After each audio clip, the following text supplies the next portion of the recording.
อันตุลุงเจ้าวันที่พอดีวันที่14 เมษายนนี่นะเป็นวันเกิดลูกสาวเนาะก็ว่าจะอันไปร่วมสืบป่ากับตุลุงไปมาวันที่13แล้วเจ้า14ไปอยู่เจ้าแล้วก็แค่หันตุลุงตัวว่าอันสมัยก่อนเอาตุลุงมาอันเทศตีอันบ้านยังเนื้อแต่ละปีเนี่ยบ้านทั้งเมืองเนี่ยเจ้ายังเนื้อไงตัวตุ้ยนะเจ้าเนาะตุ้ยโตขึ้นทำมาตัวบัดได้อะเจ้าขึ้นทำมาตัวบัดเต็มแอดอะล่มหลายตีแล้วสามารถล่มว่าบัดเดี๋ยวนี้แค่หันนะเจ้าเนาะเจ้าหันแล้วจัดโต๊ะใจโต๊ะเลยเจ้าการมาตรการเจ้าขอบคุณเจ้าโต๊ะใจหลายคนใจอันดีใจเจ้าโอ้เจออันตุลุงทองแห่งครั้งหนึ่งอีเนาะได้เสียงนี่ก็เปลี่ยนไปนะเจ้าเนาะเสียงเปลี่ยนกันเสียงเปลี่ยนเจ้าแต่ก่อนนี่มันเสียงคนหนุ่มเนาะเจ้าเมื่อว่า20 ปีแล้วก็หามาเจ้า30 ปีแล้วเจ้าเดี๋ยวนี้ก็อันตุลุงก็ยังว่านะเนาะแต่พ่องเล่นพ่องก็แต่ก็ได้เนาะแต่ก็ได้เล่นก็ม่วนเดียวเจ้าฟังตุลุงแล้วมีความสุขเจ้านั่นแหละโอ้ยินดีเนอะเจ้าโอ้ได้ความรู้ได้อย่างเจ้าเจ้านี่คลายตุกไปชัดนักเลยเนาะคลายตุกเจ้าจะไปยึดมั่นถือมั่นกับเจ้าแล้วจะไปหาตุลุงในเจ้าเนาะเจ้าสวัสดีเจ้าดีใจตัวคนได้คลายตุกกับตุลุง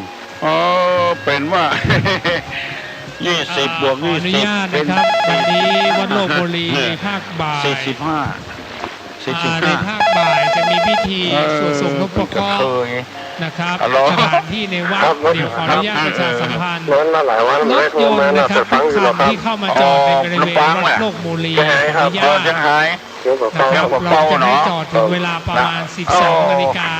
คนโต๊ะก็จะว่านะครับหลังจากนั้นขออนุญาตเคลื่อนย้ายออกข้างนอกนะครับท่านที่มาจอดรถในวัดโลกบุรีขณะนี้นะครับมาทำภาระมาทำธุระมากราบขอบารมีในวัดโลกบุรีจะอนุญาตให้จอดถึงเวลา 12 นาฬิกานะครับหลังจากนั้นขออนุญาตทุกคันเคลื่อนออกวัดเลยนะครับเพราะในช่วงบ่ายวัดโลกบุรีจะมีกิจกรรมพระพุทธศาสนานะครับเราจะทำบุญทักษิณานุปทานแล้วสวดรถปกครองนะครับแล้วก็พิธีพระราพิเศษจนถึงช่วงเย็นนะครับฝากประชาสัมพันธ์เลยนะครับคณะสงฆ์ที่นำรถยนต์มาจอดอยู่ในบริเวณวัดเป่าเปิดถามมาว่าบุญอยู่ที่ไหนต้องเคลื่อนย้ายรถออกนะครับไปจอดหลังที่หลังวัดได้บริเวณที่ด้านหลังวัดข้างกำแพงวัดใครจะตอบก็ตอบมาเนอะบุญอยู่ที่ไหน40นะครับขอประชาสัมพันธ์ฝากไว้ด้วยนะครับ15ฮัลโหลราชการเจ้าบุญอยู่ที่ไหนกันอย่าถูกก่อนฮะถูกบุญอยู่ที่หน้าหน้ากันหน้าบุญเอาก่อนหน้าเจ้าอยู่ที่หน้าผากบาปอยู่บนหัวเจ้าหน้าบุญเนาะถูกเจ้าถูกกันนะเจ้า100%เนอะเจ้าที่ไหนนะเจ้าเป็นผู้เลยเนอะเจ้าดอยสะเก็ดเนาะเจ้าเฮ้ยแม่เฮ้ยน่ะสีปุเลยตุ้มเกินพระเกินน่ะเนาะโอ้เก่งเนอะยินดีมันมีอะไรได้กันอย่างที่หกขาน่ะมาได้นะแล้วก็มีแหมอย่างหนึ่งมี1 ปาก2 ขาแล้วมีกระโกนต้องถามกันเนาะ1 ปาก 2 ขามีกระโกนเจ้าไปตอบได้ตอบมาเนาะเจ้าบุญนักษาม่วนเนอร์วันนี้นะ7 โมงละไปตอบได้ฮะมันตอบมาเนอร์45เป็นว่ากระเทยตอบได้45เพื่อนบอกได้ว่า45เป็น45ตอบองค์แม่ตลกก็ตลกตอบตลกอ่ะคำถามของอาจารย์ดร.เราคนถามไปตอบได้สักคนบอกว่าคำถามปราบเซียนแต่เนาะมีเคยตอบได้เนาะให้เนาะขับก็ไปใจจ้าก็ไปใจข่าก็ไปใจเนาะ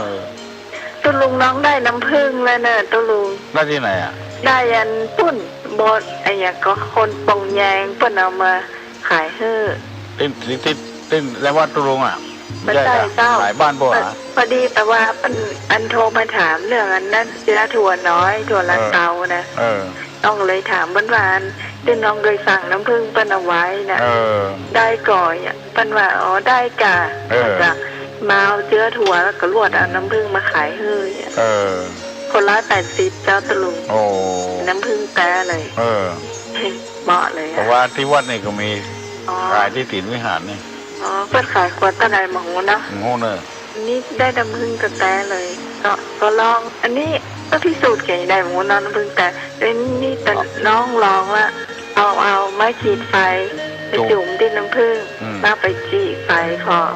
ถ้าเป็นน้ำผึ้งแต่มันก็ติดไฟอยู่ติดไฟเอาใส่อันกระดาษทิชชู่ก็ได้หรอ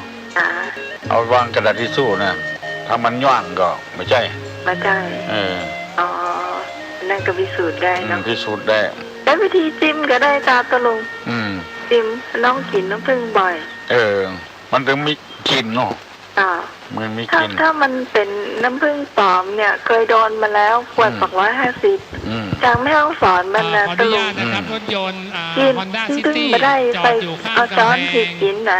พระเจดีย์นะครับ Honda ขาว City ย้ายรถด่วนเลยนะครับเพราะเดี๋ยวเจ้าหน้าที่จะได้นำอุปกรณ์การจัดงานนะครับเข้าสู่สถานที่นะครับรถโตโยต้าจอดอยู่ข้างวิหารนะครับไม่ขอเคลื่อนย้ายรถด้วยนะครับเจ้าหน้าที่จะเตรียมสถานที่นะครับน้ำผึ้งน้ำก้อยนะครับเกิดมาด้านหน้าต้องเสียงหวานอ้อยตาลหวานลิ้นแล้วสิ้นซากรถโตโยต้าสีขาวจอดอยู่ข้างวิหารนะครับผมแยกย้ายเลยนะครับแล้วก็ Honda City สีขาวน้ำผึ้งน้ำอ้อยหวานกำเดียวนะแต่ลมปากหวานเมินไอ้ฟังแล้วก็ม่วนอกม่วนใจฮัลโหลรถโตโยต้า9728ขอย้ายรถด่วนเลยนะครับเดี๋ยวเจ้าหน้าที่จะได้จัดสถานที่ด้วยนะครับอนุญาตนะครับ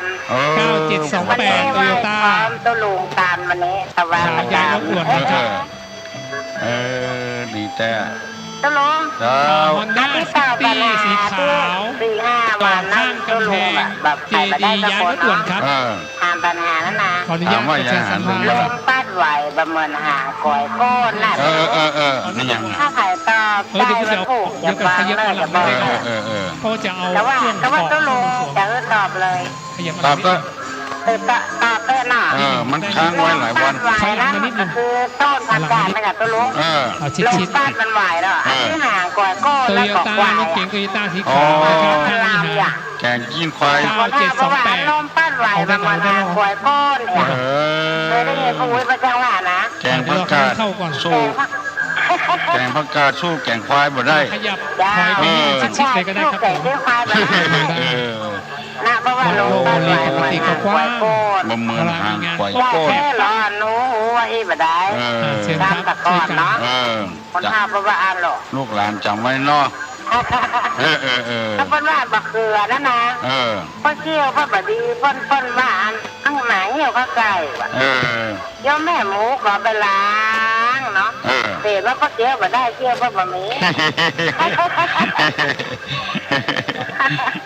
แน่ตลอดเจ้าโชคดีนะเจ้าโชคดีตลอดปี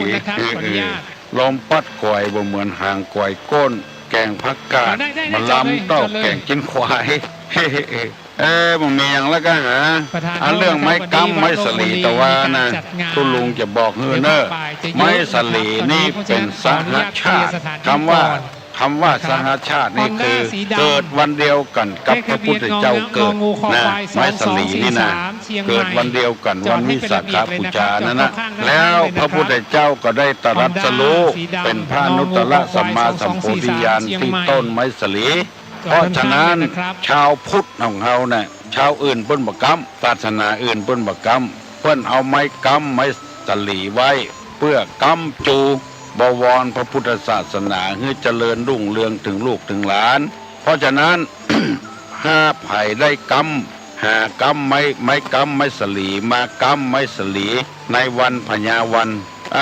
คนนั้นน่ะจะได้กำจูพระพุทธศาสนาให้เจริญรุ่งเรืองแล้วก็ถ้าเกิดว่า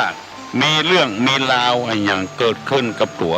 จะมีคนมากำมาจูตัวเก่าลองสังเกตพอเตะวิทย์ตินวิทย์มือแล้วพอเดือดร้อนแล้วมีคนมาช่วยเหลือเปิ้นถือการว่าจะอ่านเต้นปลำปลามาเมื่อใดเมื่อเบาแล้วตุลุงเกือบลืมไปแล้วถ้าไผ่ได้ตาน ไม้กำไม้สลีลูกเกิดมาก็จะได้เลี้ยงพ่อเลี้ยงแม่มากำพ่อกำแม่แถมมีงัวมีควายก็จะได้กำเจ้ามันลูกดกมีอันใดอันนั้นกำถ้าบ่ได้กำไม้สลีเตื้อเดือดร้อนอย่างมามันบ่มีอย่างมากำมาจูคำว่ากำนี่เป็นคนโบราณคนกำตั้งเหนือ คนไทยว่าค้ำยันที่เปิ้นจะปกเสาเฮือนน่ะเอาไม้กำไว้บ่ฮือมันก้นอันนี้ค้ำยันบ้านเฮาว่าก